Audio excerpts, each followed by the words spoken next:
Meus amores, tudo bem? Aula de História. Vamos continuar a falar sobre a Rússia.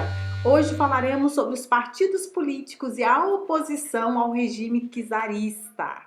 Apesar de proibidos de atuar legalmente desde a segunda metade do século XIX, grupos e partidos políticos se organizam clandestinamente na Rússia para combater o regime imperial. No reinado de Alexandre II, surgiu um importante grupo revolucionário, os chamados Narodniks. A tradução literal dessa palavra para o português é nacionalistas, mas nada tem a ver com aquele sentido que aqui no Brasil nós damos ao termo. Em russo, o significado da palavra é ir para o povo. Narodniks eram jovens intelectualizados da classe média urbana que acreditavam que a Rússia poderia saltar diretamente do feudalismo para o socialismo. A base social para a revolução seriam os camponeses. Assim, eles foram para o campo, ir para o povo,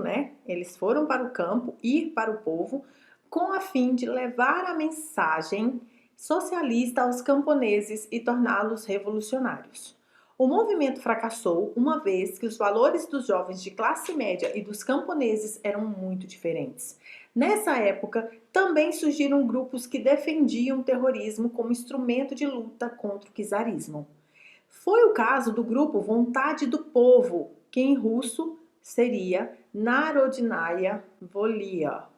Acredita-se que membros da organização tenham assassinado o czar Alexandre II e tentado matar o czar Alexandre III. Presos, os intelectuais da organização terrorista foram condenados à morte. Havia, entretanto, integrantes das classes dominantes insatisfeitos com o autoritarismo e o poder absoluto do regime czarista. Setores da burguesia russa se organizaram no Partido Constitucional Democrático, conhecido como Cadete. A proposta era instaurar na Rússia um regime liberal democrático, seguindo o modelo parlamentarista inglês. Entre os partidos políticos da esquerda, que atuavam na clandestinidade contra o regime, dois se destacaram. O primeiro era o Partido Socialista Revolucionário da Rússia, cujos membros eram conhecidos como sociais revolucionários, SR.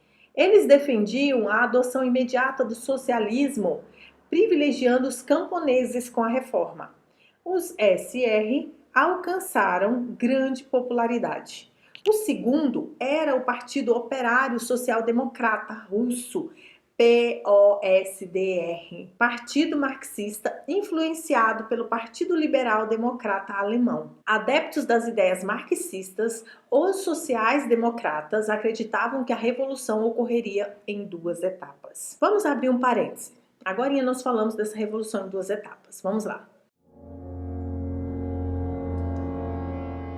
Marxista é o conceito que designa os que seguem as ideias do filósofo alemão Karl Marx. Segundo suas ideias, os trabalhadores, por meio de uma revolução, tomariam o poder público. Logo após, os meios de produção seriam tomados. Indústrias, comércios, terras produtivas, bancos, etc. Tudo isso seria tirado das mãos da burguesia. E, logo após, seria tomada a produção econômica, que é centralizada no Estado. Em termos políticos, seria instaurada a ditadura do proletariado, período de transição chamado por Marx de socialismo. O propósito final era a abolição do próprio Estado, alcançando-se então o comunismo. Tá, fecha parênteses, agora vamos voltar para a nossa ideia do que estávamos falando sobre a revolução ocorreria em duas etapas. A primeira era chamada de Revolução Democrático-Burguesa.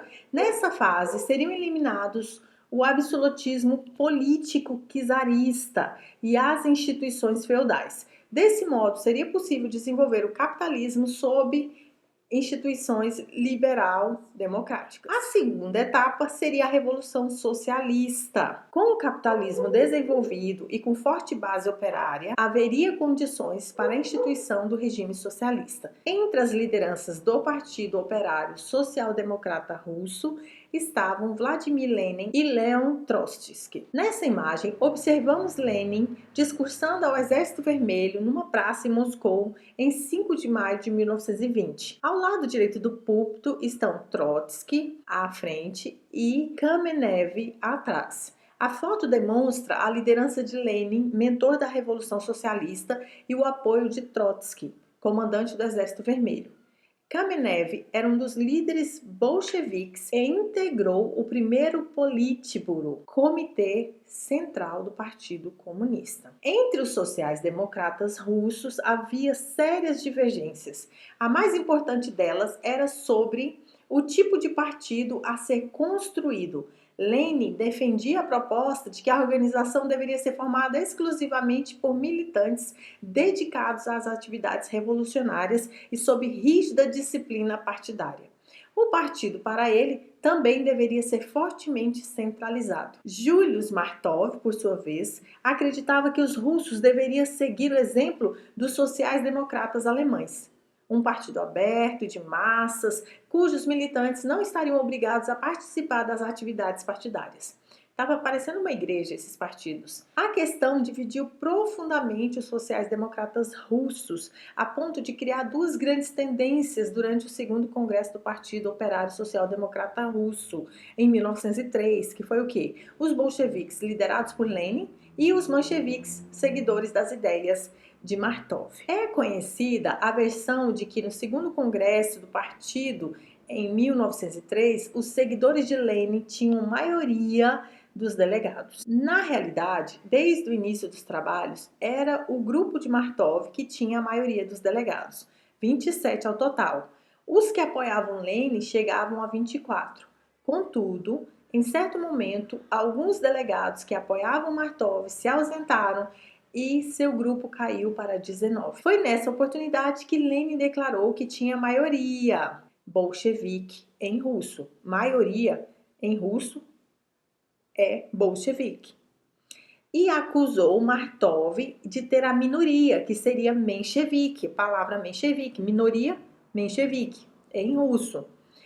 Depois, os delegados ausentes voltaram e Martov readquiriu a maioria do Congresso. Mas Lenin continuou usando a expressão bolchevique, que significa maioria, para qualificar o seu grupo dentro do partido. Certo? Essa é a aula de hoje. Ficamos por aqui. Fiquem bem e se cuidem.